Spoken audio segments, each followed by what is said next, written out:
लाडकी बहीण योजनेवरून उपमुख्यमंत्री फडणवीसांनी विरोधकांवर अत्यंत गंभीर आरोप केले।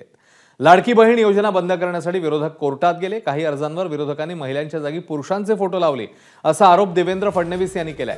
तर लाडकी बहीण योजनेचा लाभ मिळू नये यासाठी विरोधकांनी बरेच प्रयत्न केल्याचंही फडणवीस म्हणाले।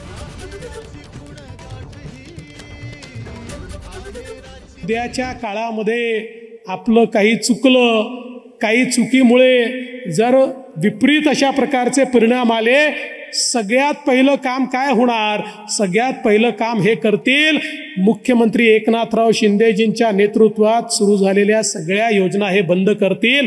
एकही योजना हे चालू देणार नाहीत। तुमच्या सावत्र भावांच्या पोटामध्ये खूप दुखायला लागलं आणि सावत्र भावांनी खूप प्रयत्न केला योजना होऊ नये म्हणून। मग पहिल्यांदा कोर्टात गेले। कोर्टाने त्यांना नाकारल्यानंतर काय केलं माहिती आहे? जाणीवपूर्वक फॉर्म भरून घेतले आणि त्याच्यावर पुरुषांचे फोटो लावले। काही ठिकाणी तर मोटरसायकलचे फोटो लावले, कोणी बगीचाचे फोटो लावले। जाणीवपूर्वक अशा प्रकारचे फोटो लावून हे फॉर्म रिजेक्ट झाले पाहिजेत आणि महिलांपर्यंत पैसे पोचू नये अशा प्रकारचा प्रयत्न झाला। हेही करून हे लोक थांबले नाहीत।